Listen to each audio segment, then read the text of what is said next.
There we go, it's me again. I won't say welcome this afternoon, sir, I've done that. Shortly, the official party will enter the graduation hall. When they've taken their positions on stage, Advance Australia Fair will be played, and we invite you to join in the singing of the National Anthem. Could you please stand for the academic procession, if you are able?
Australians, oh, let us rejoice, for we are one and free, with golden soil and wealth for toil. Our home is girt by sea. Our land abounds in nature's gifts of beauty, rich and rare. In history's page, let every stage advance Australia fair. In joyful strains, then let us sing, advance Australia fair.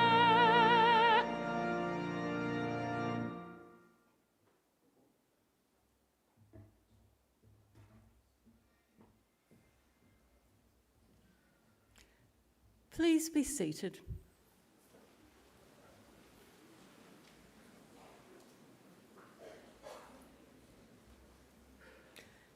Distinguished guests and graduates, I would like to invite Uncle Chris Tobin, representative of the Darug people, to offer the traditional Acknowledgement of Country.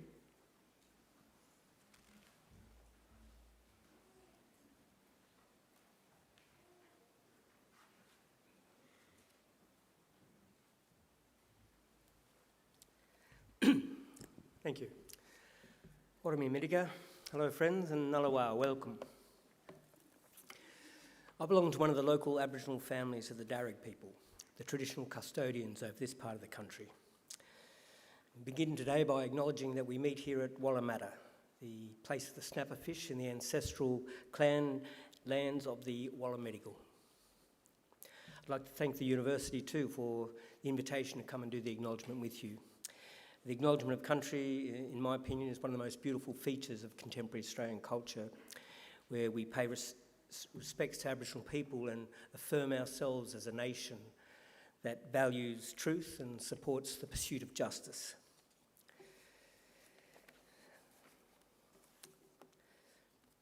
My family, in fact, descend from Yarrabundi, a respected elder and cleverman from the neighbouring Burrabarongal clan during the early years of colonisation. He saw that our survival in this new world could best be secured if we could learn more about it. So he enrolled his daughter, Bulungai, or Maria, into the Native Institute, a school set up in 1815 by Governor Macquarie, offering formal education to Aboriginal children. Maria studied there for several years and used her newly acquired skills to lobby and eventually secure some land for herself and her family out along the Richmond Road.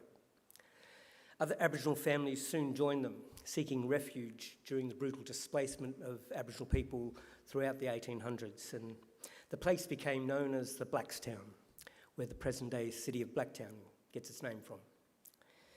We are very proud of her, as I'm sure your families are of you here today. And with good reason. Your success is our success. Your advancement, our advancement. Now, that was probably better understood in more traditional times when camp groups were smaller and clans abided by strict sharing laws, which meant the food that you caught and brought back was distributed throughout the rest of the camp. Your skills and good fortune were thus enjoyed by all. Your efforts literally nourished the rest of the community, and you in turn were looked after by them. Yes, we can live quite beautifully when we work together. Our Aboriginal ancestors certainly lived well in many respects, and I use occasions like this to offer them to yourselves as a model or a benchmark on how good to expect our lives today.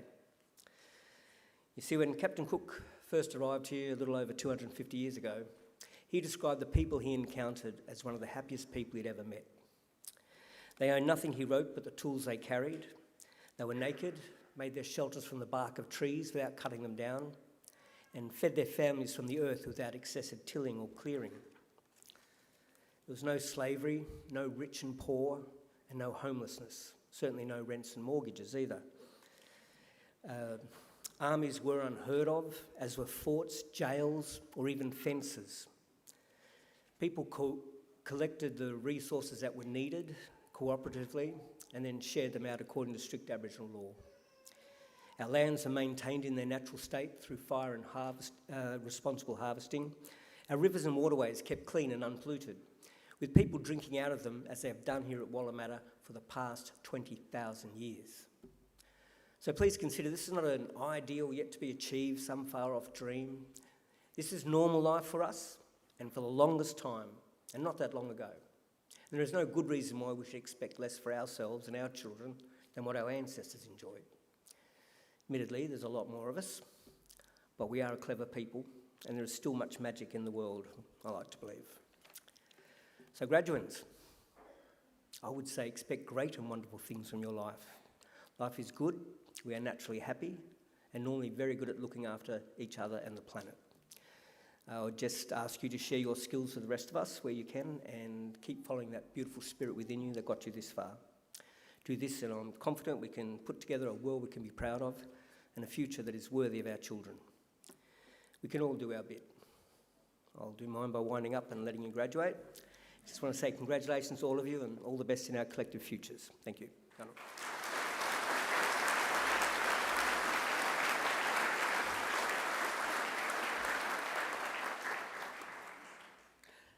I am pleased to introduce Deputy Vice-Chancellor, People and Operations of Macquarie University, Professor Eric Knight. Well, first off, thank you, Chris Tobin, for your heartfelt acknowledgement of country. Your presence is always greatly appreciated, and we're grateful for your continued support and participation in our graduation ceremonies. Colleagues, esteemed guests, families, friends of our graduands, and most importantly, our graduands themselves. It's my great honour and pleasure to welcome you all to this graduation ceremony. I extend a special greeting to all of you from members of our University Council, the governing body of our university. We hope that today will be a joyous and memorable occasion for everyone. I notice we have several young children, even a few babies with us today as I was coming in. Please know that they are all welcome. We understand that young kids may not stay quiet throughout the ceremony. Don't stress, there's a place for them as well. They may be our future students. Today marks a significant milestone as we celebrate our soon-to-be graduates. Earning a degree demands intelligence, determination and perseverance. You have worked tirelessly and should take immense pride in your accomplishments. We share in your pride and joy, and I extend my heartfelt congratulations to each of you. A warm welcome to families, supporters and friends of the graduands. Your presence here today speaks volumes about the impact you have had on their journey. Thank you for celebrating this occasion with us. Originating in Europe, graduation ceremonies are one of the oldest social rituals, and for over 800 years, graduates have been donning gowns like the ones you're wearing today and participating in ceremonies just like this one. Since those earliest graduations, the ceremony has remained almost unchanged, a defining feature in the life of every university and its students. Now, we recognise that Macquarie University is not an ancient university. In fact, we're only 60 years young. Though we are amongst the youngest universities in the world, we are also one of its most esteemed and are immensely proud to partake in a time-honoured ceremony like the one today. Everyone understands that youth has its advantages. Macquarie is a modern and outward-looking university. We enjoy an enviable reputation as a world-leading research institution. We are at the crossroads of Sydney's north and northwest, and we are proud because in a city of light and hope, it is education, such as the one that you have received here at Macquarie University, that empowers you to live the life that you have reason to value. Every generation faces unique challenges, but today's issues are unprecedented. How we address them will determine our future.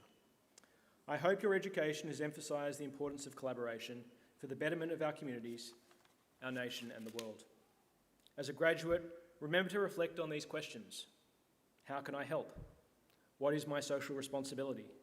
How can I engage in our local and global community?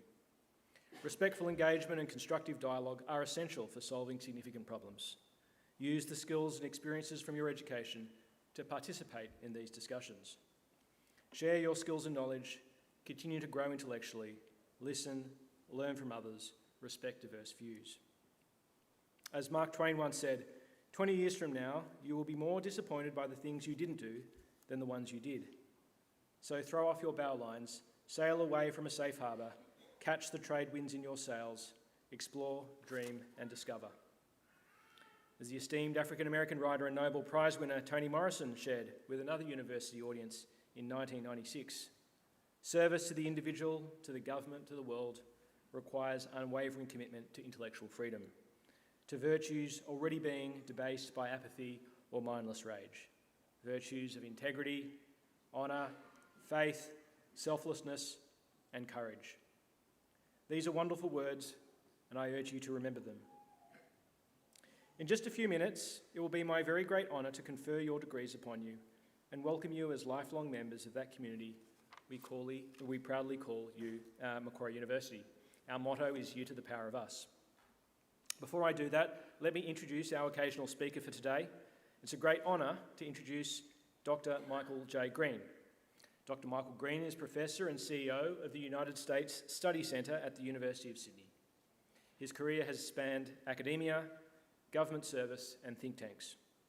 He's received highest honours in history from Kenton College and his MA and PhD from Johns Hopkins School of Advanced International Studies, with an additional graduate fellowship at Tokyo University and MIT.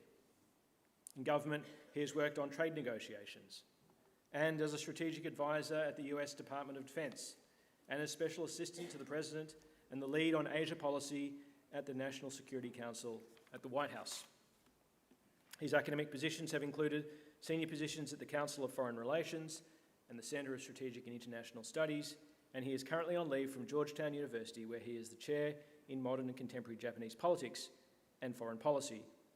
He is writing on the international relations of the Indo-Pacific, which have been influential to scholars and policymakers alike, most notably his 2018 book, By More Than Providence, A History of American Engagement with the Region, won the Silver Prize from CFR for the best book in international relations in 2018. And of course, today we have the privilege of seeing graduates from the School of International Studies, newly named and formed at Macquarie University. In addition to all of this, of course, Michael Green is also a championship bagpiper and a black belt in Japanese sword. All of these skills are vitally needed in the world that we face today. So I think with that, I look forward to welcoming Michael Green to give his occasional address. Thank you.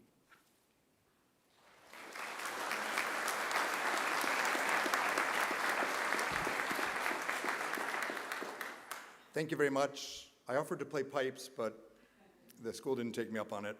I'd like to acknowledge the presiding officer, the members of the faculty, staff, distinguished guests and graduates, families, friends, and of course the traditional custodians of the land where we meet, the Walama-Tagal people of the Darug Nation. Congratulations, graduates. You are, as the cliche goes, beginning your life journey. You're entering a world that's unprecedented for uncertainty, fragmentation, deglobalization, and geopolitical risk. Fortunately, you are now equipped with one of the most advanced degrees in computer science. Oh, I'm sorry, that's the wrong speech. Just kidding. You are now equipped with the knowledge and the bearings to help Australia, the Indo-Pacific, and the world navigate what is going to be a contested, complicated, and constantly changing world. Australia needs you. The Indo-Pacific and the world need you. I'm delighted to be here. My favorite time at Georgetown University back in Washington is commencement. My robes are hanging in my closet back there right now. And it is an exciting time, and I'm pleased to be here at Macquarie. Now that criminology is no longer in the name of the school, I feel I can safely come. It is a fragmented world. It is a contested world. It is an uncertain world. What it means, I think, for you is that the degree you have just earned and should be proud of is not just a credential, it's a license to explore. It's a license to continually revisit your assumptions, learn from other disciplines, learn from other careers, learn from other countries. That's the world we are entering in. International affairs is increasingly horizontal. What I mean by that is, if you think about a problem like climate change, CO2 emissions don't care what department of government you work for or what industry you're in. The solution ultimately will require industry, academic scholars, business, governments to come together. Another example is the growing area of economic security. Decisions now are being made in Canberra or Washington or Tokyo about industrial policy, screening investments, limiting exports of technology. These are decisions being made by people with national security backgrounds, but not always business backgrounds. Meanwhile, businesses are trying to navigate this new world, having in business school never studied international security. Leon Trotsky famously said, "You may not be interested in war, but war is interested in you." And he might have also said, "You may not be interested in profits, profits are interested in you." So as the problems of the world become more horizontal, we still have disciplines in universities, departments in governments, alliances and international structures that are not horizontal, that are vertical, cylindrical. So your mission, I think, is going to be to take the knowledge you have and continually learn. If you know business, learn security. If you know climate, learn business. Let me give you some examples in my own career of how I have found this horizontalization of problems comes into visualization. Maybe start with academic disciplines. I've been in Johns Hopkins University, Georgetown. As the world's problems become more horizontal, most academic disciplines are becoming more vertical. You're graduating from a School of International Studies, which, like the School of Foreign Service at Georgetown, is by design interdisciplinary, and that will stand you in good stead. Because what's happening in many disciplines is they are retreating from each other. Political science is more focused on data sets. Historians are increasingly focused on archives. It used to be history and political scientists, they talk to each other. The University of Texas at Austin has an annual conference of prominent historians and political scientists to try to have that dialogue. I've been there. It's great fun. They have a big Texas barbecue with spare ribs and beer, and they have a historian and they have a political scientist get up and smack talk each other. So the political scientist will say to the historian, "What you guys do, with all these facts all lined up over time, we call that trivia." And then the historian will get up and say, "What you political scientists do, taking a complicated world and boiling it down to two variables, what we call that is talking to very small children." And everyone hoots and cheers, and then we spend 2 days trying to think about how the disciplines can work together. You have the benefit of an interdisciplinary degree, but as I said, it's not a credential so much as a license. You're going to have to continually learn because business, security, technology are all going to be impacting each other, and most people are not trained to be thinking in an interdisciplinary way. Another example I'd give from my own experience is in the fusing of business and national security. In the rapidly growing field my center does at UCID, which we're now starting to call economic security. In surveys by Bloomberg, executives around the world, CEOs, are saying that the number one thing they are trying to figure out but never studied in business school is geopolitics, fragmentation, de-risking. Decisions are being made in Canberra, Tokyo, and Washington, as I said, by people who've never been to business school. The US, Japan, Korea are now de-risking semiconductor technology transfers to China, not always realizing that for Samsung or Microsoft or Micron, the profits from China are larger than their R&D budget. How do you compete when you don't have the budget for the R&D budget? It's a complicated, complicated world. And then, many of you studied language. I speak Japanese and Korean. I'm learning Australian. The other complicated worlds we have to transcend are cultural. That's always been true, but it's more true than ever. Hyperactive social media are amplifying cultural and societal differences. I see it even in Australia, which has one of the most amazing multicultural societies in the world. Culture matters in international affairs. Sometimes it doesn't matter as much as people say. When I was in the White House, one of my jobs was talking to the North Koreans. So I flew on a US Air Force plane to Pyongyang and sat down with the Vice Foreign Minister of North Korea to talk about the absolutely egregious North Korean human rights record. There are gulags, yodoks in North Korea larger than Austin, Texas. So I proceeded to lay out why this mattered to the world. And the North Korean Foreign Minister smiled and said, "Dr. Green, you need to understand and study North Korean culture more. If you did, you'd realize that 100% of North Koreans are 100% satisfied with the dear leader's treatment of human rights." Didn't know what to say. That's a case, an extreme case, where culture is used as an excuse. But the fact is, culture matters. It even matters among allies. When I was in the White House, one of my various roles was pulling together diplomatic groupings. And in 2001, we had the first meeting, trilateral security meeting of the United States, Australia, and Japan. Separate bilateral alliances, but increasingly facing problems together. The Japanese and Australian officials had not actually worked on security together before. And I remember sitting at the triangular-shaped table when the Australian Secretary of Foreign Affairs was describing the importance of working together, Australia, Japan, and the United States, in the International Atomic Energy Agency, the IAEA. He was from Western Australia. My Japanese colleagues had never really met anyone from Western Australia, and the Japanese official next to me was writing on his notepad, "Must cooperate on I, question mark." Japan-Australia relations today have come a long way. Intimate, trusted. 74% of Australians in our surveys at the center would like a security treaty with Japan like Australia has with the US. But even among trusted allies and partners, cultural differences, linguistic differences can have an effect. I've tripped over this. The joke is that the US and Australia are two allies divided by a common language. Last week, my COO came to me a bit sheepishly to ask if I was drinking too much. I said, "Why? Why do you ask?" "I don't think I'm drinking too much." He said, "Well, you told us last week at the staff meeting you were going to bed drunk every night." And I thought about it. What I'd actually said was, I'd seen an article in the New York Times that made me so mad, I was going to bed pissed every night. Because in the US or Canada, when you say you go to bed pissed, it means you're mad. Should have thought about that one. I think the US-Australia alliance will survive. These little cultural tripwires will even survive Donald Trump's tariffs, although it's going to be a rough ride. But the point is, you're going to be working on issues you didn't study.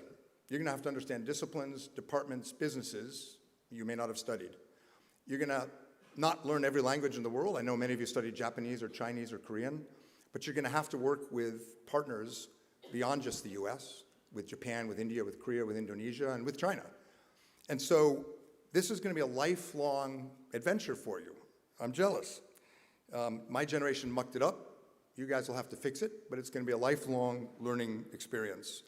The famous historian John Lewis Gaddis said the essence of grand strategy is having the ability to reconcile two seemingly irreconcilable objectives, like reducing CO2 emissions while growing the economy, or de-risking technology from China while maintaining trade. These are complicated problems, more complicated than my generation faced. and you're going to be tackling them. And what you've done today is show you can do it. But what I'm here to tell you is you have a lot more work to do and a lot more study, and it's very, very exciting. So congratulations, the world needs you. And enjoy the graduation and then get to work. Thank you.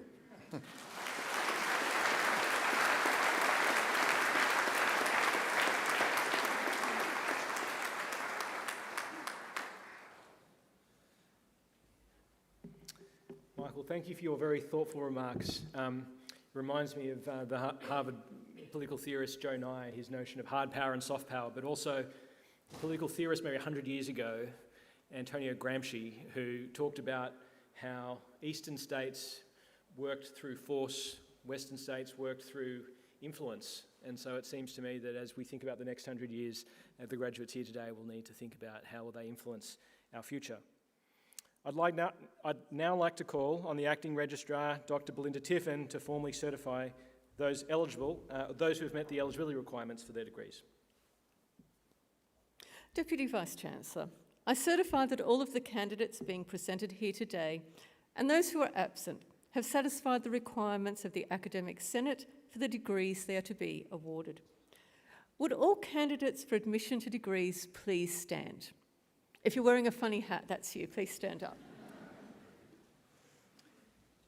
In the name of the Macquarie University Council and by my authority delegated from the Council, I admit each of you present here today and also those who are unable to join us to the degrees for which you have been qualified. Congratulations.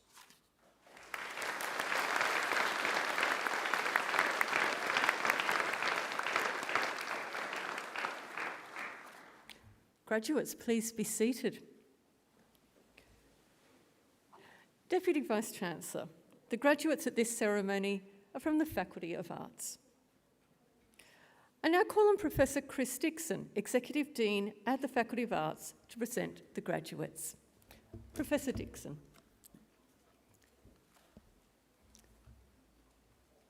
Deputy Vice-Chancellor, People and Operations, the graduates of this ceremony are from the Faculty of Arts. Students and staff from the Faculty of Arts develop critical, inquiring and curious minds. They work together within and across disciplinary boundaries to ask questions about socially complex problems. They identify paths of research, analyse and communicate ideas in creative formats, and reflect on the skills and knowledge they need in order to understand the world, past, present and future. Students are encouraged to use their skills and talents to connect with local and global communities. This faculty includes research and study areas in ancient history, anthropology, education, English, geography and planning, Indigenous studies, international studies, law, media, music, communication and cultural studies, modern history, politics and international relations, philosophy, sociology and security studies and criminology. Through transformative education, Faculty of Arts graduates are equipped to face social challenges with a deep evaluative mind, strong reasoning and a well-established ethical compass. They explore their creativity and passions while developing transferable skills like communication, critical thinking and digital literacy. These skills are extremely sought after by employers. To our graduates, as you reflect on the last few years, I'm sure you'll agree that Macquarie University is home to a wonderful community of people. The relationships and networks you have formed will continue to serve you well into your future as professional contacts, as academic mentors and as lifelong friendships. Deputy Vice-Chancellor, I present to you the graduates from the Faculty of Arts whom you have admitted to degrees or awarded diplomas. I present the graduate admitted to the degree of Diploma of Languages, Modern Greek, Diana Lepore.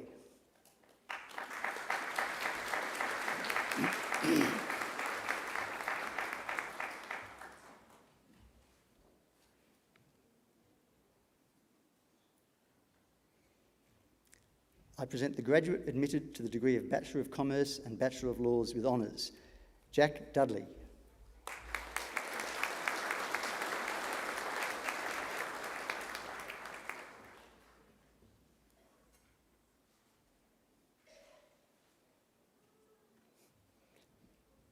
I present graduates admitted to the degree of Bachelor of Environment with the degree of Bachelor of Laws, Honours, Class 1, Alana Baker.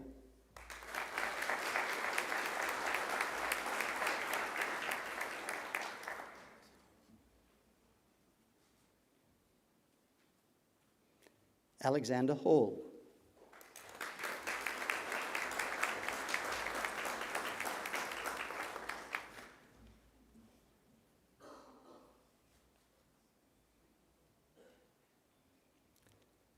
I present the graduate admitted to the degree of Bachelor of Psychology and Bachelor of Laws, Honours Class 1, Zoe Potter.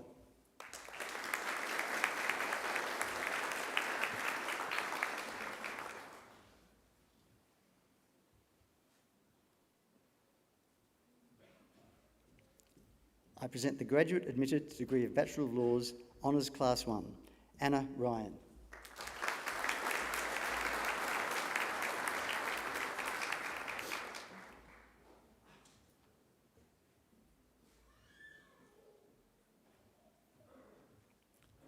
I present the graduate admitted to the degree of Bachelor of Applied Finance with the degree of Bachelor of Laws, Nicola Chand.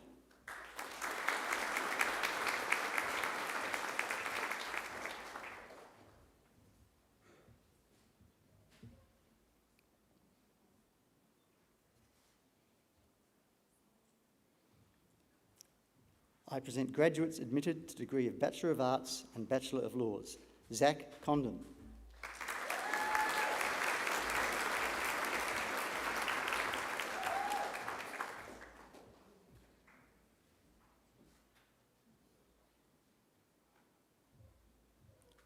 Yashika Shroff.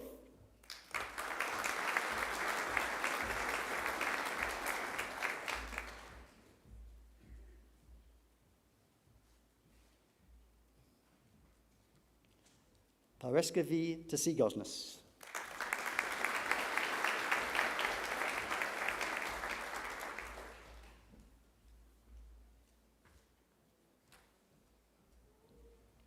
Jake Vidler.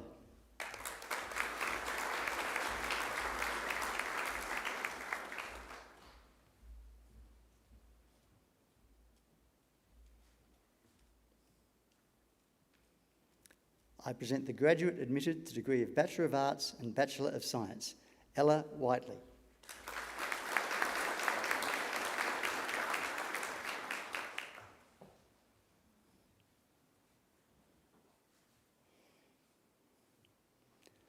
I present the graduate admitted to the degree of Bachelor of Arts with a degree of Bachelor of Laws, Isabel Lowe.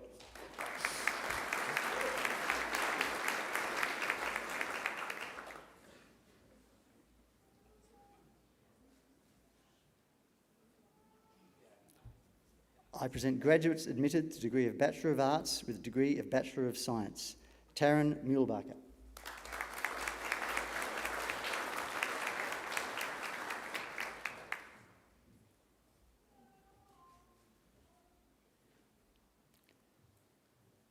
We have a recipient of the Macquarie University Award for Academic Excellence, Soraya Newell.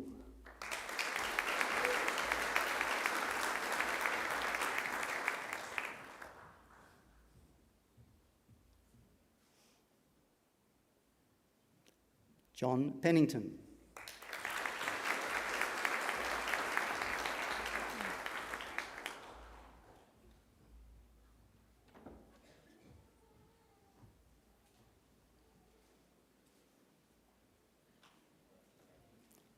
I present graduates admitted to the degree of Bachelor of Commerce and Bachelor of Laws, Letitia Brazel.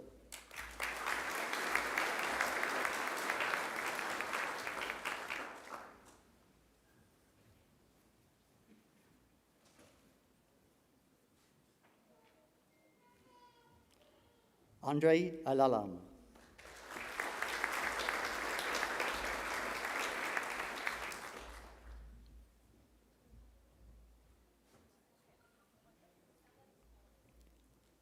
Natalie Ganaim.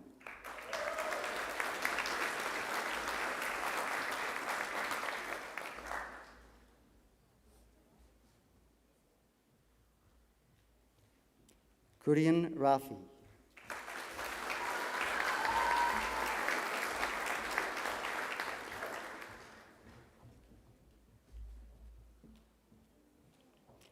Alexander Wrench.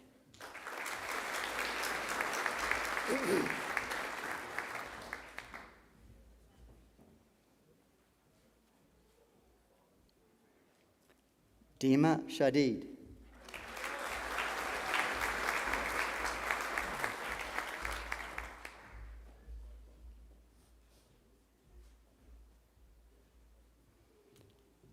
I present graduates admitted to degree of Bachelor of Commerce and Bachelor of Security Studies. Aditi Bathla.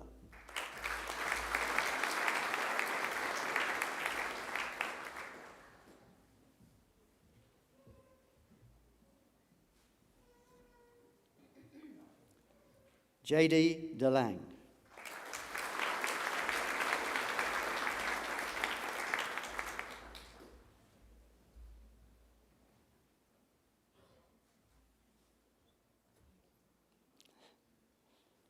Shabel Anthony Figali.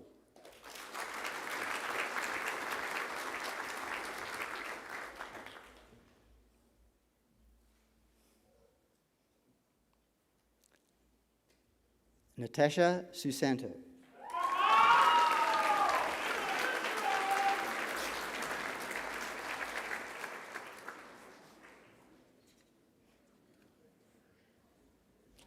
David Tran.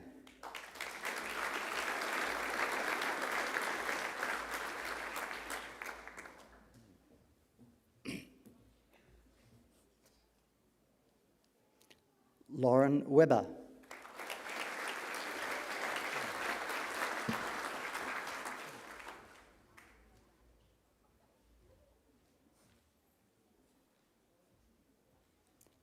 I present graduates admitted to degree of Bachelor of Commerce with a degree of Bachelor of Laws. Eva Kumar.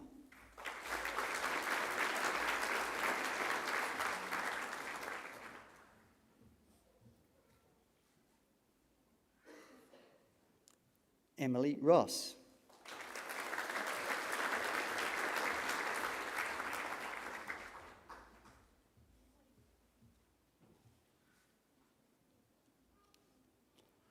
I present the graduate admitted to the degree of Bachelor of Environment and Bachelor of Laws, David Thompson.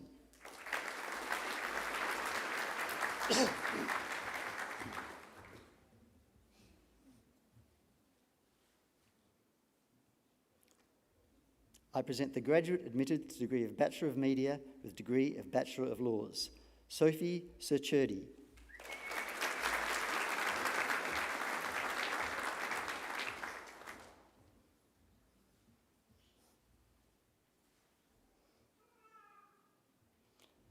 I present the graduate admitted to degree of Bachelor of Professional Accounting and Bachelor of Laws, Nikitha Dharmendra.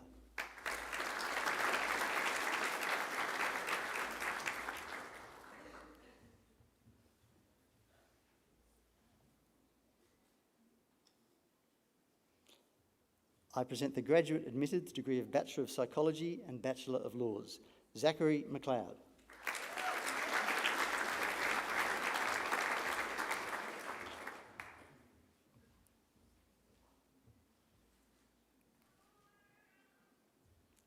I present the graduate admitted to degree of Bachelor of Security Studies and Bachelor of Ancient History, Sophie Kenny.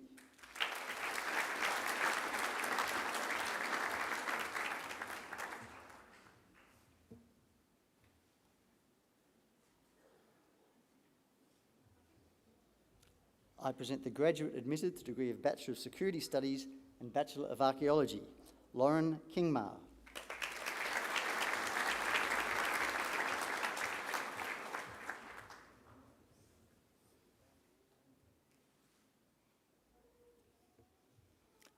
I present graduates admitted to the degree of Bachelor of Arts, Chanel Allen.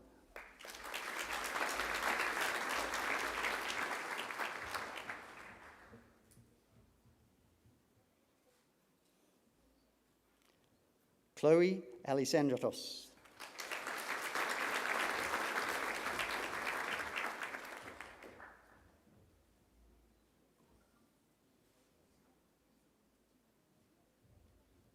Felix Bailey.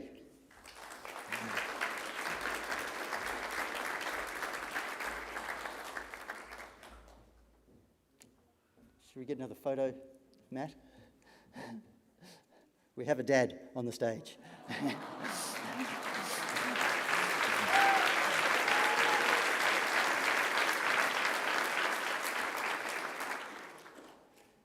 Pearl Bumgara.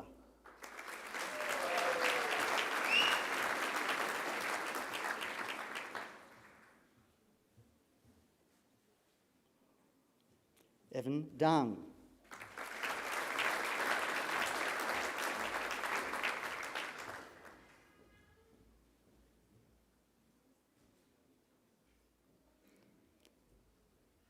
Demiyana Dawood.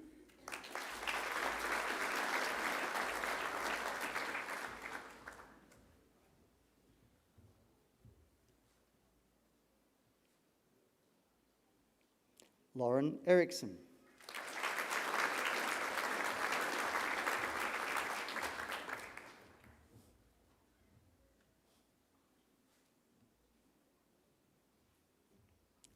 Lucinda Grout.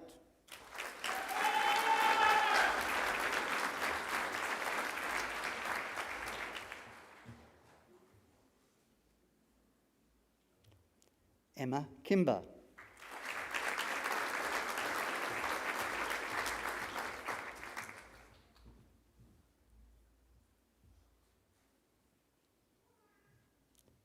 Alexandra Katevsky.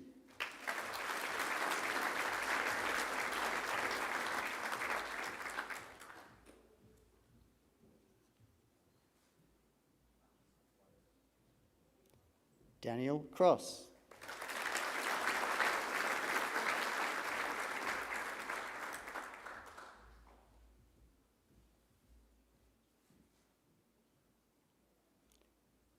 Alexander Levoto.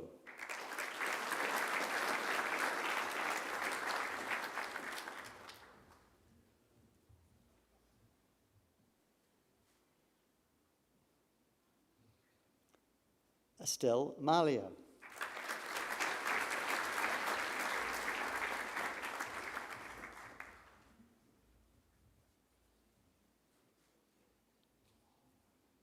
Erin McCulloch.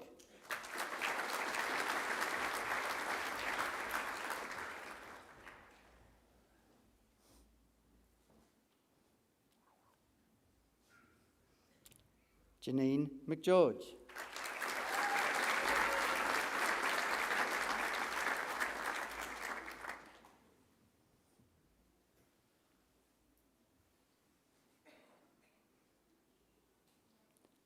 Aritha Najan.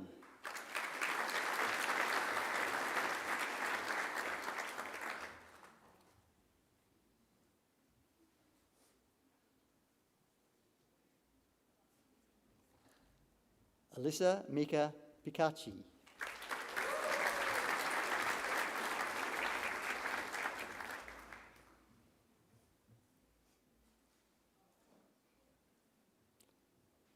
Talei Puamayu.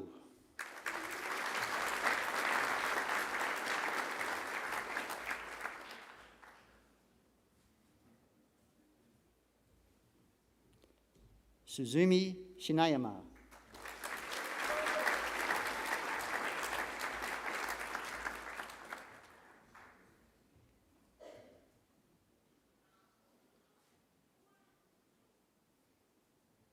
Jarrah Turner.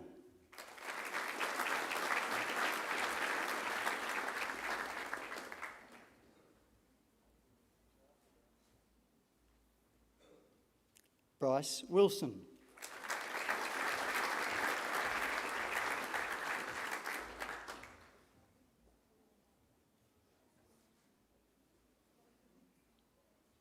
Yu Zheng.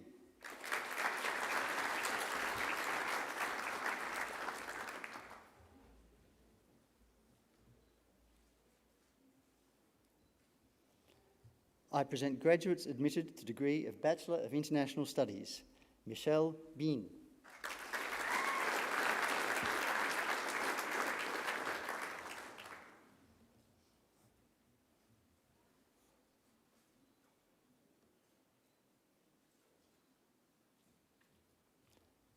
Fatima Faiz.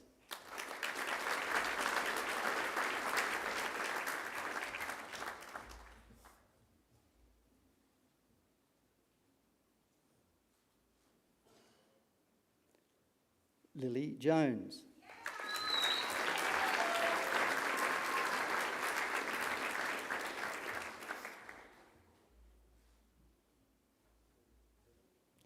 Jovita Nkoso Balanga.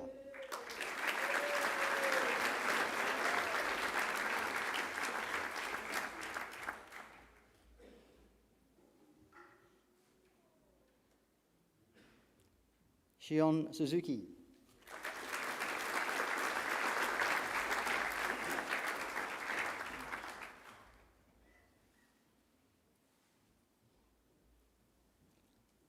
I present graduates admitted to degree of Bachelor of Laws.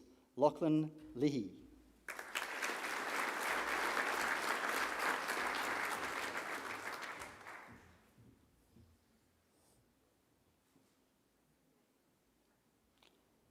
Talia Miller Dietrich.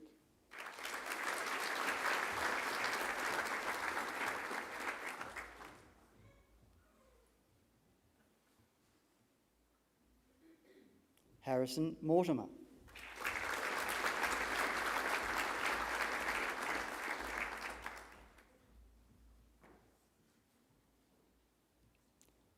Sasha Sturrock.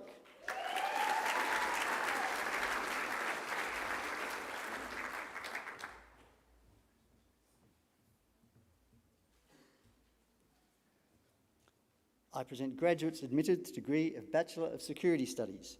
Jessica Austin.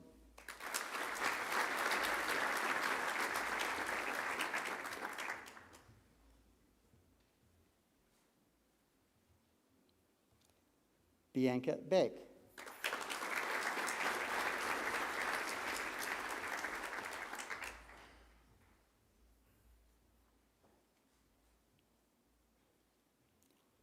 Lilla Rose Burke.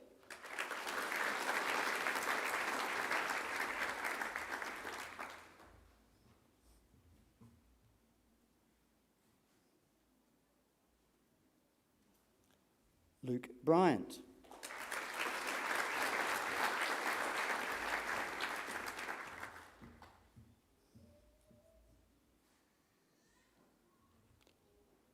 Franziska Bunkerbergli.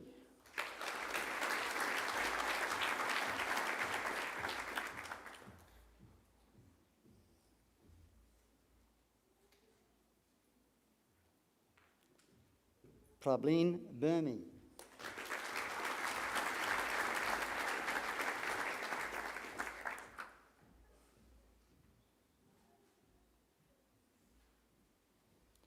Matthew Buddy.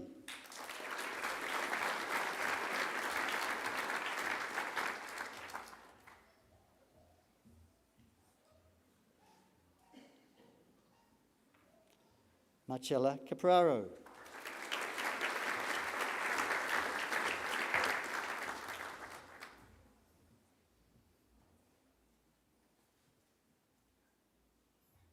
Harry Cook.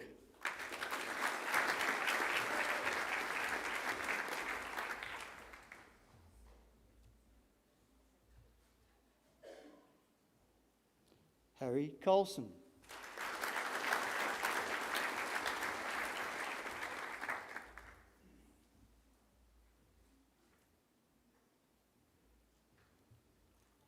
Georgienne de Montemas.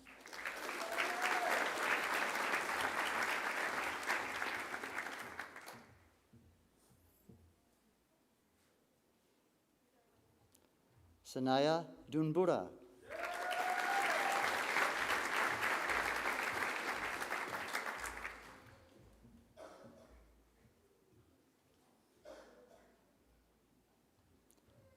Chloe Dore.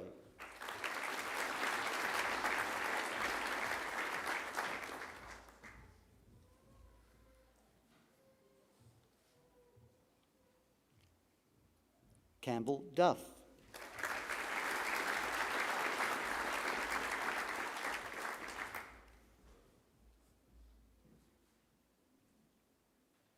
Zach Edmonds.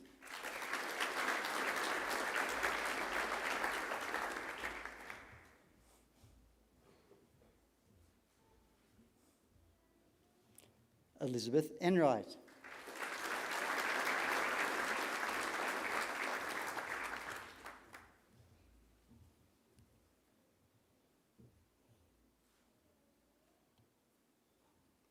Angus Farrell.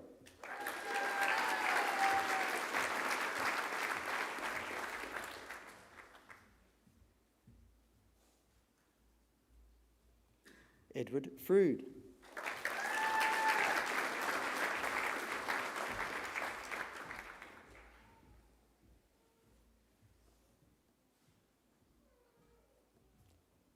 Yanni Giannopoulos.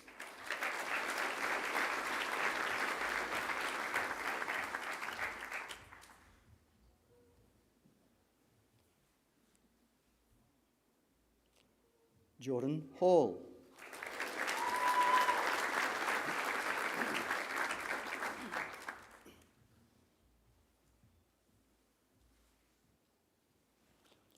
Amelia Hansen.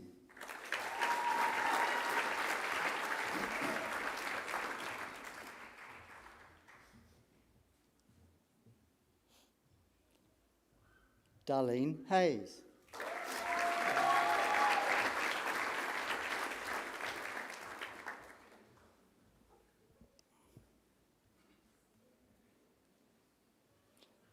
Nicholas Lentros.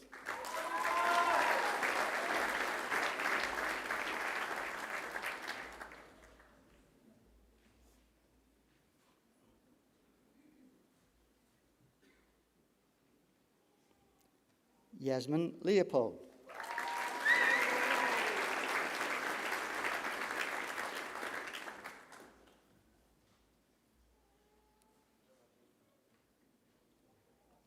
Ronan Lipping.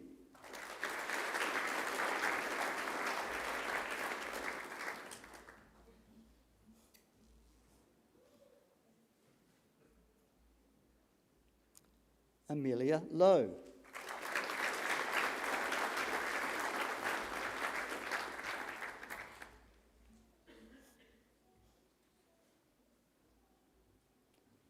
Bronte Maybury.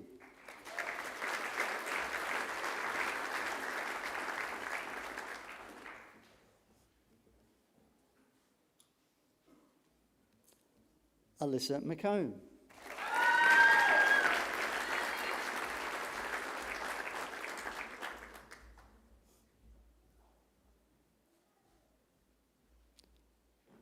Nicholas McMahon.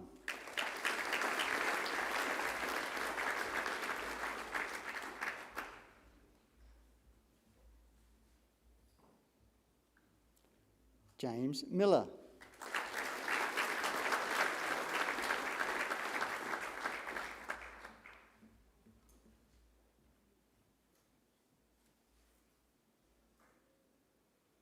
Yvonne Monk.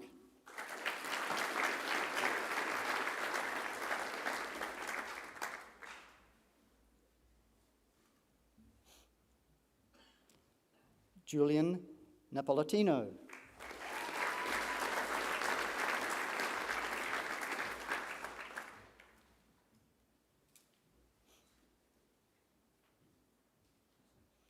Edmund Nolan.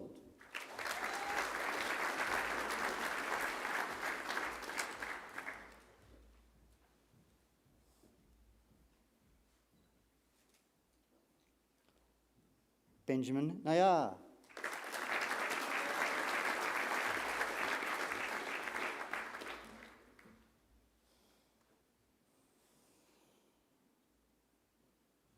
Phoebe Pash.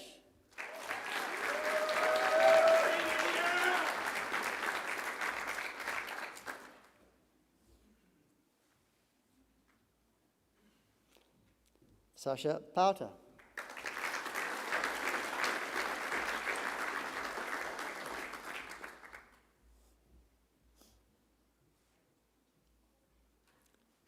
Scott Ransom.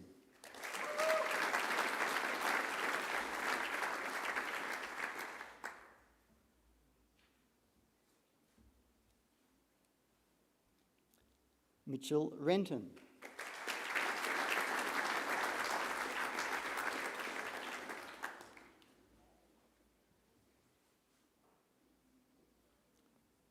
Brandon Robinson.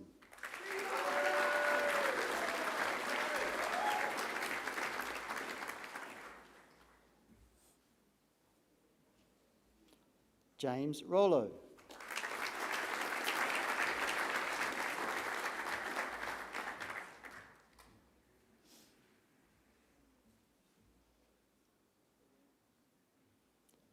Caden Rosemeyer.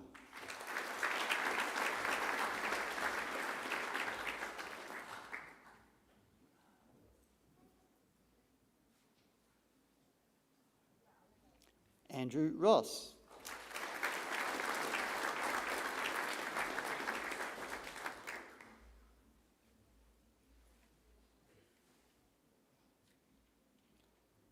Tamara Rozova.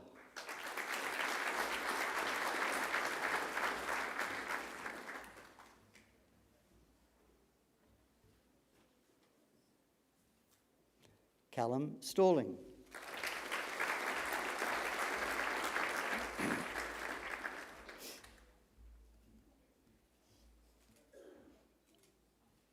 Ashley Stevens.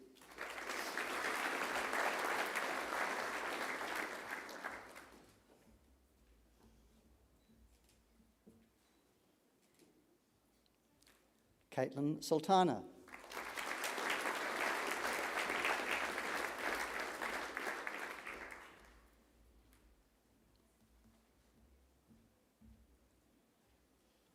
Angus Talbot.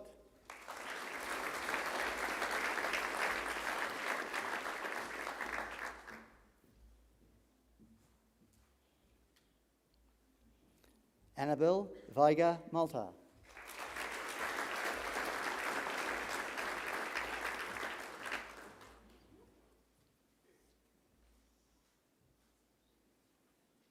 Jack Vizard.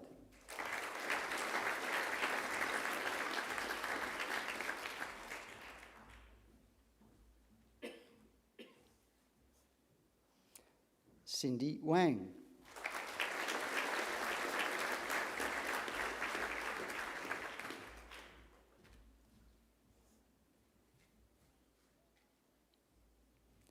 Rebecca Wiebe.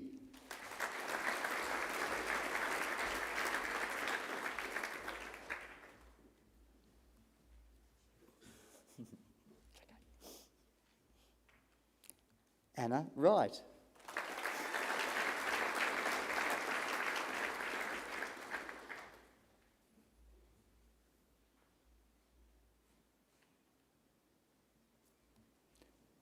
Norshin Zaman.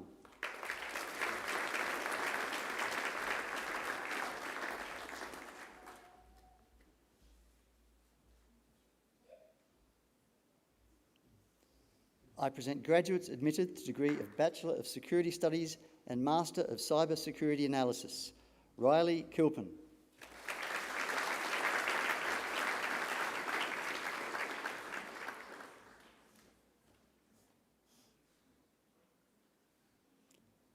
Aziza Mohammed.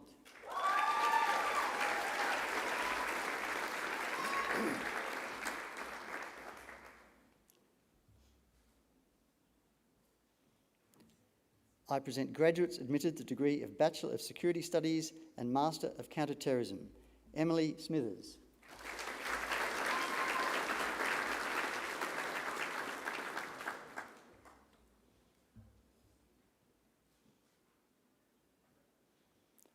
James Wallbank.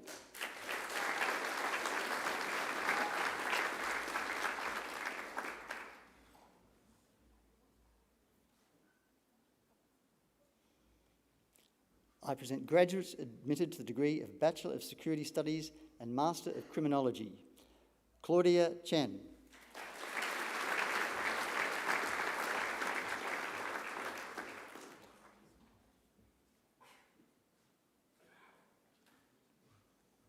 Imogen Cool.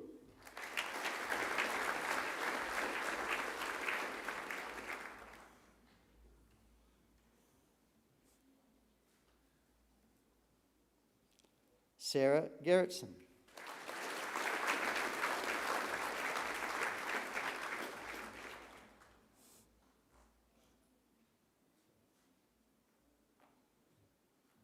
Freya Hancock.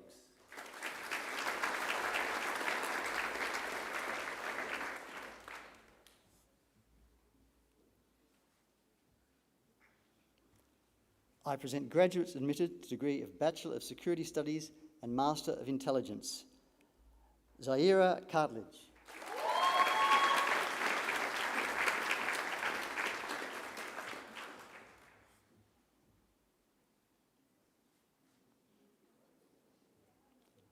Giselle Cuthbertson.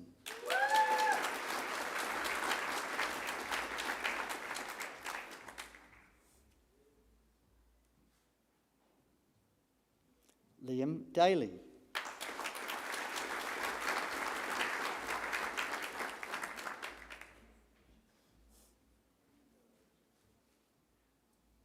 Brooke Elliott.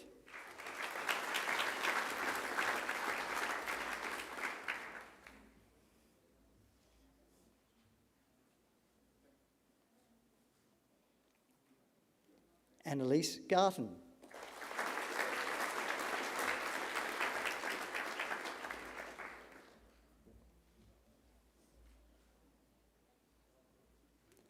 Jet Halls.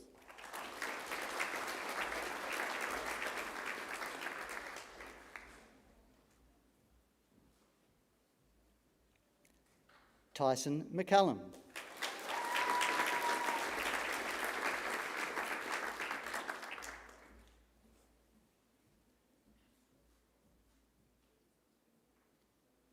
Holly Reid.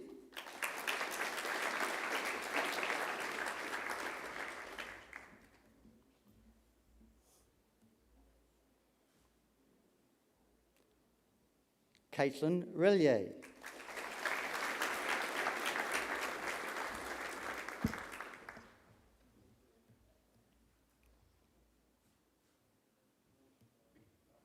I present graduates admitted to the degree of Master of Counter-Terrorism and Master of Criminology.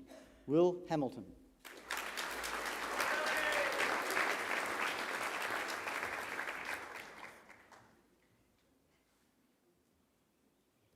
Hannah Leachman.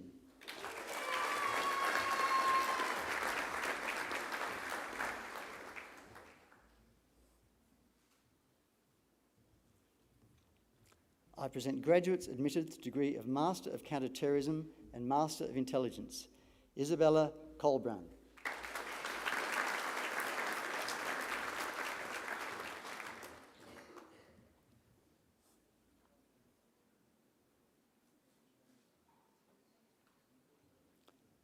Stephanie Lacane.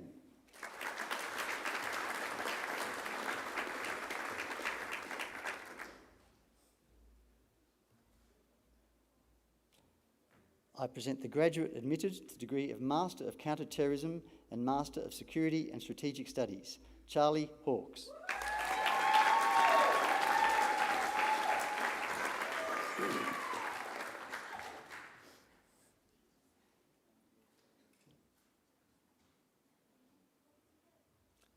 I present the graduate admitted to the degree of Master of Counter-Terrorism with the degree of Master of Criminology, Jared Cook.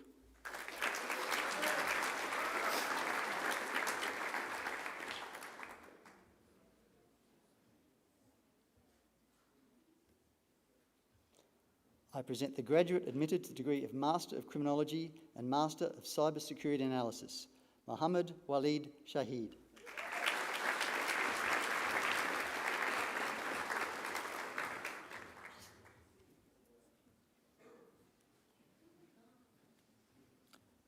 I present the graduate admitted to the degree of Master of Criminology and Master of Intelligence, Priyanka Sivapalan.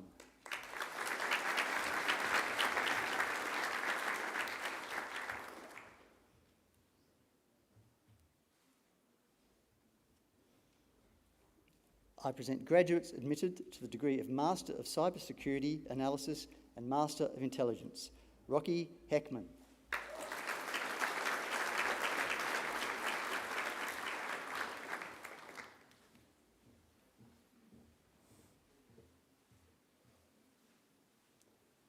Palak Puri.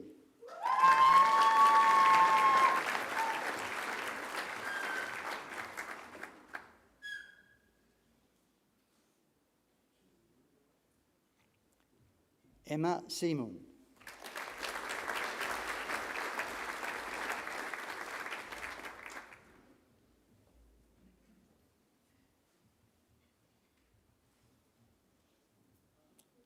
I present the graduate admitted to the degree of Master of Intelligence and Master of International Relations, Alan Matthew Raji.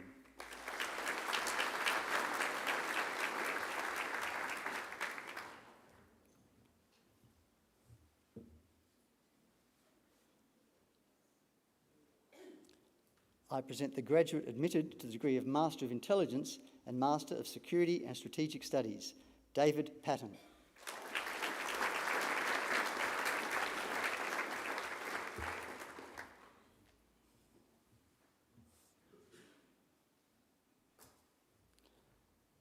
I present graduates admitted to the degree of Master of International Relations and Master of Public and Social Policy, Cherub Aradna Marcus.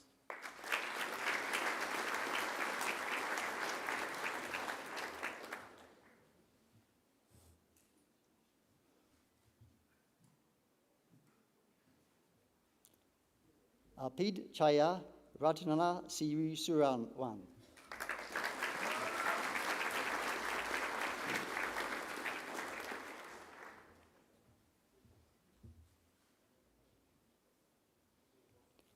I present graduates admitted to the degree of Master of Counter-Terrorism, Samuel Yovas.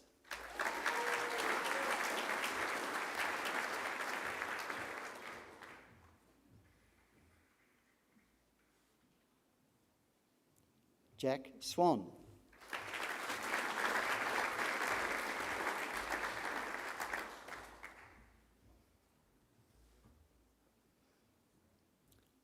I present graduates admitted to the degree of Master of Criminology, Abdullah Al-Kandi.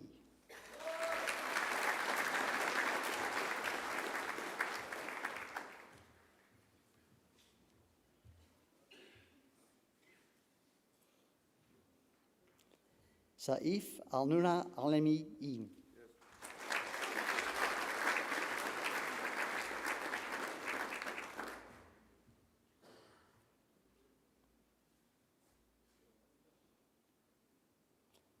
Georgia Bice.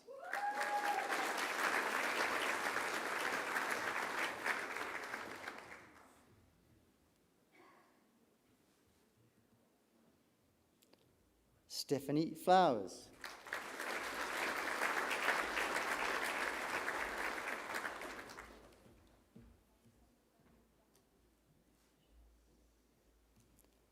Aaron Emmanuel Gomez.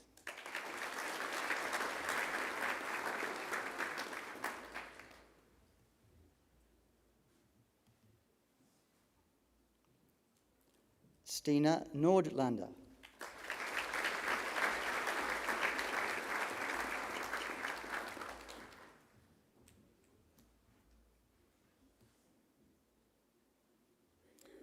Ethan Wake.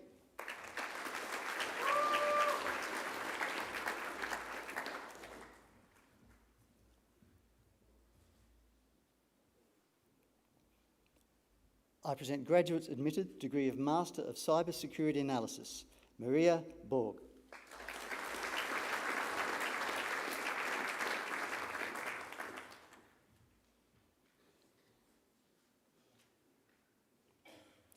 Wai Luk Chung.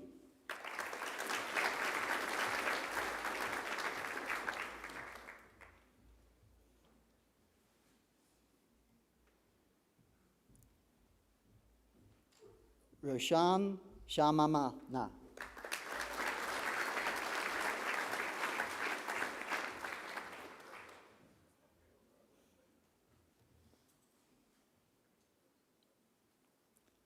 Gaurav Sinha.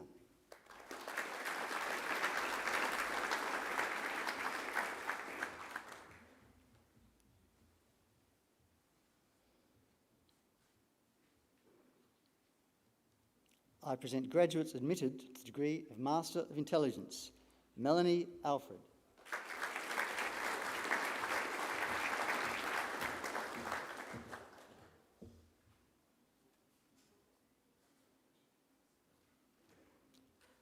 Nathan Gregoriadis.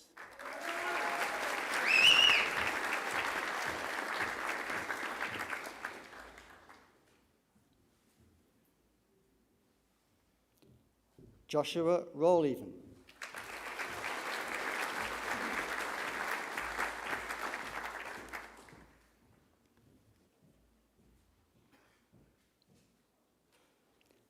I present graduates admitted to the degree of Master of International Relations, Lana Victoria Ahona.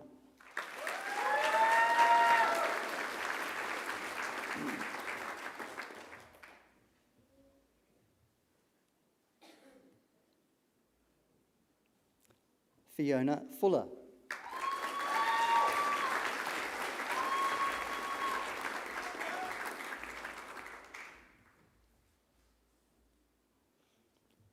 Colin Lee.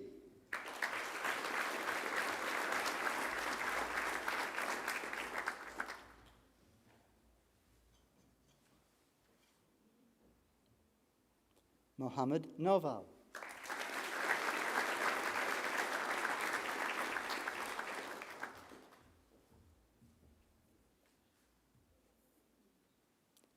Isabella Searle.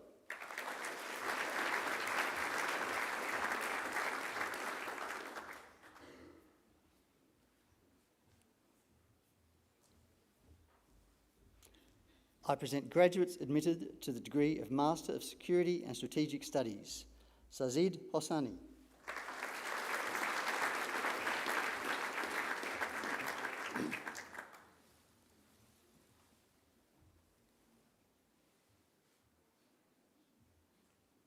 Lemus Laponi.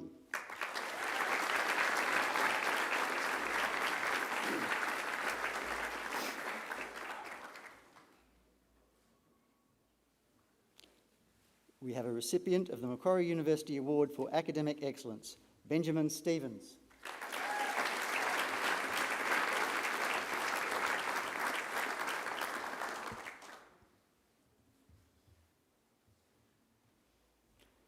Deputy Vice-Chancellor, a higher degree by research is awarded to a graduate who has successfully completed a program of study in which the defining characteristic is research. Our Master of Research is a 2-year, full-time equivalent research training degree consisting of research-based coursework, postgraduate research training, and a major research project. Graduates have focused on a specific research topic to produce a thesis of up to 20,000 words in preparation for a doctoral degree. I present the graduate admitted to the degree of Master of Research, Zhujian Wu, for a thesis entitled Real Personal Coupling and Fans' Perceptions of Gender and Sexuality in China, a case study of cisgender female fans of Thai boys' love. Well done.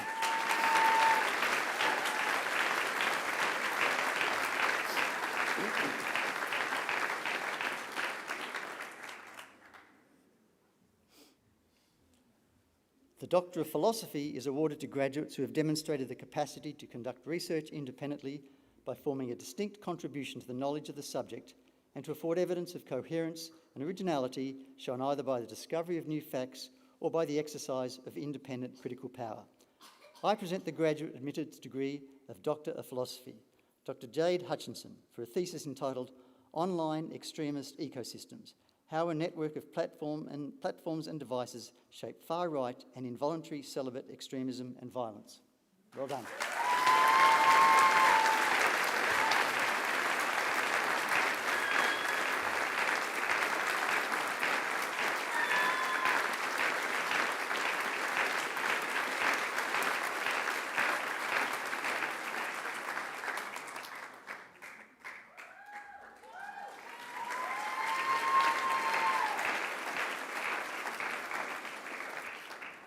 Deputy Vice-Chancellor, that completes this afternoon's presentation of the graduates from the Faculty of Arts.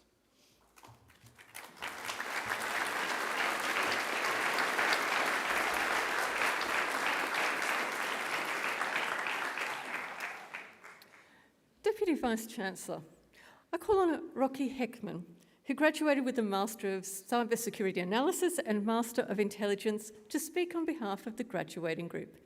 Rocky Heckman.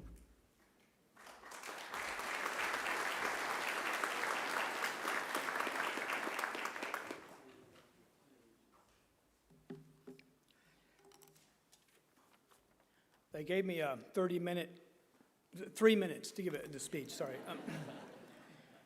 Good afternoon, Deputy Vice-Chancellor, members of the university, fellow graduates and guests. I'm honored to have been asked to prepare a speech and speak on behalf of the graduates today. I'd like to thank our teachers and university staff who have gotten us to this day. And most of all, I want to thank our friends and families and everybody who supported us along the way as we spent long hours studying to get here. As I reflect on my journey to this point, I wanted to share a few things with you. Now, we'll always be learning, as he said. And learning doesn't stop with a degree or a diploma. We just change from the university's classrooms to the world's classroom. And we need to connect with that world. As an online student, I learned that to connect with people, you need to be able to communicate with care. Be truthful, be accurate, and be respectful. Remember that the art of communicating, half of it is listening. And not just listening for an opportunity to speak, but listening to understand. Our individual lives that we collectively live out online have become inundated with information and everything designed to appeal specifically to our individualities. It's a world that is a giant echo chamber where our thoughts and rants are validated and then magnified, regardless of their truth or validity. Now, more than ever, we need to be critical of what we put out into the world. Words have power, and while a face may launch 1,000 ships, or in our case, an AI-generated character may launch 1,000 drones, it was words that inspired humans to put a man on the moon. Words can burn bridges or build them. Words can oppress or inspire. They can wound or heal. So choose your words wisely and then own the words you choose. Sometimes you'll say the wrong words. Have the integrity to own that choice and the courage to change it. I'll let you in on a little secret. It's okay to change your mind, right? Change happens. I'm on my 5th career, not that it's competition. Like life, careers are not linear.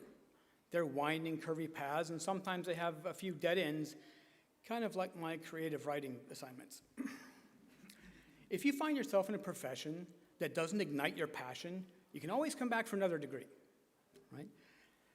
When you make a career move, reach just beyond your capability and let that challenge help you grow as an employee or as a person or as a leader. You may not have thought of yourself as a leader, but consider this. Odds are that someone you have met in your university journey has been inspired by you. You might not know it, right? You may have given them something to aspire to. You may have been a role model to them. You may have just been a light in an otherwise dark time. One day, those people and their families may be opportunities for your career and your life. So remember them fondly, and remember the rest of the people you meet along life's journey. Life is definitely a journey. Live for the journey, not the destination. And remember the loved ones that sponsored you and helped you along the way. Stride boldly into this land, but don't take yourself too seriously. Take time to laugh, time to think back on good times. The world is your frontier. We are the artisans of tomorrow, and we have a plethora of opportunities ahead of us. All we need to do is pick a direction and go. Thank you, friends and families. We could not have done this without you. And most of all, congratulations, graduates. We made it. Thank you.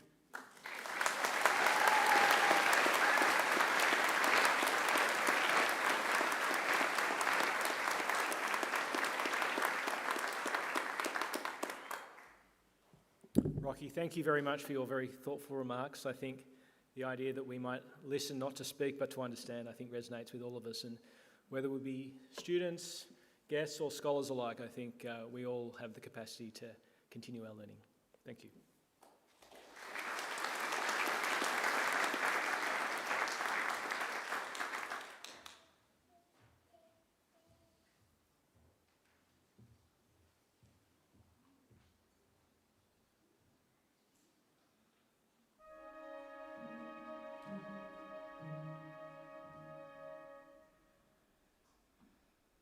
O mio bambino,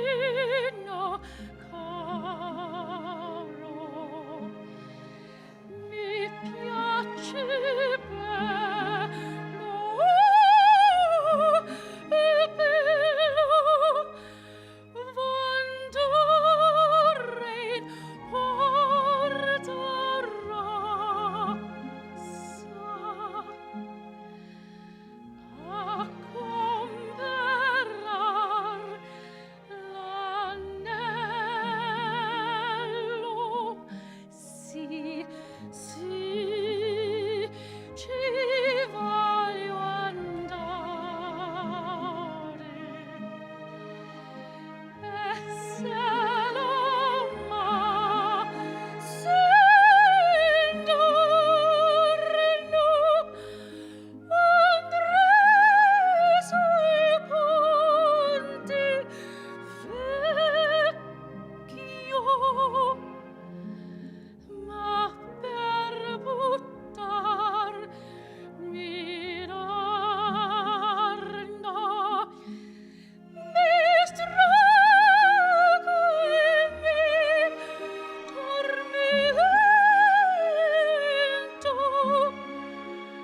Oh,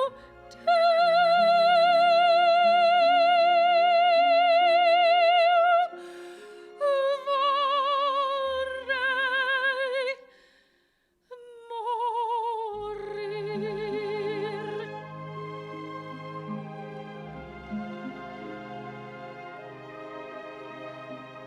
Ah, oh, pietà, quieto.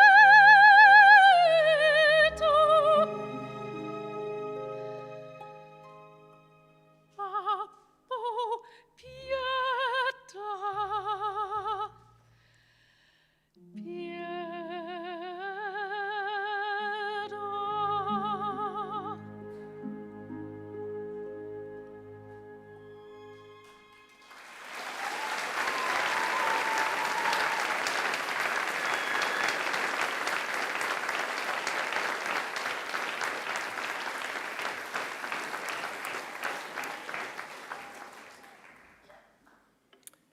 Distinguished guests, please join me in expressing our appreciation to Angela Bauer for bringing that beautiful performance to us this afternoon.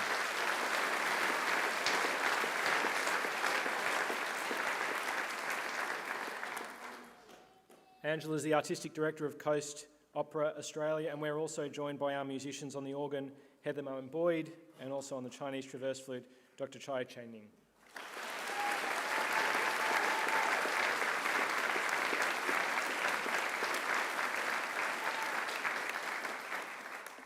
In the spirit of Macquarie, you to the power of us, we're joined today as well by alumni, community members who are here to help today run as smoothly as possible. Can you join me in thanking them as well?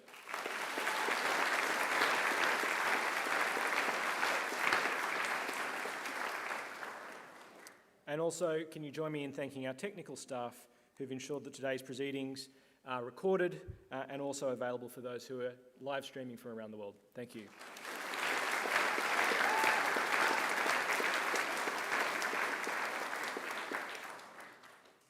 Graduates, today marks a significant transition in your relationship with Macquarie University, but it is far from the end of your journey with us. From this day forward, you join the extensive Macquarie family, a global network of over 234,000 alumni, spanning more than 150 countries. This is just the beginning of the rest of your lives. We look forward to welcoming you back on campus for alumni events, further studies, or simply to reminisce on our beautiful campus. Graduates, earning a degree brings you opportunities and privileges, but also responsibilities. Commit to lifelong learning and inquiry, set ambitious goals, continue to work hard. All of that has brought you to this point so far. At Macquarie, we pride ourselves on developing engaged community citizens and leaders. Always consider what you can do for others. A small gesture or a kind word can often make a significant difference in someone's lives. Exercise judgment and initiative. Be generous in offering advice, wisdom for those who need it. My hope is that as Macquarie graduates, you will use what you have learned both for your own benefit, but also for the betterment of our community together.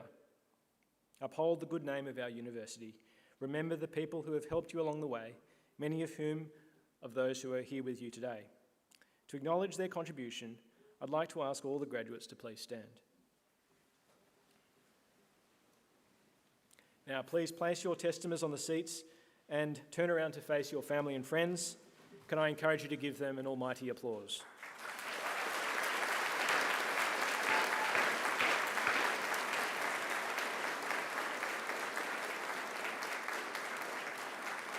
Now, if I can invite you to turn around, please remain standing. But on the platform here are academic staff who have supported you on your journey, also representing many of their colleagues, can I ask you to please join me in thanking them as well?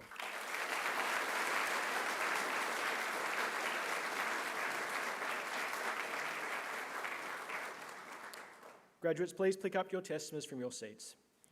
The official party will soon leave the graduation hall, followed by the graduates. As we do so, our organist will play the traditional recessional music of graduation, Gaudiamus Igitur, which begins with the Latin lyrics, Dum sumus uvenes. This song whimsically speaks to youth and old age, the brevity of life, the inevitability of death, state and city, and happiness.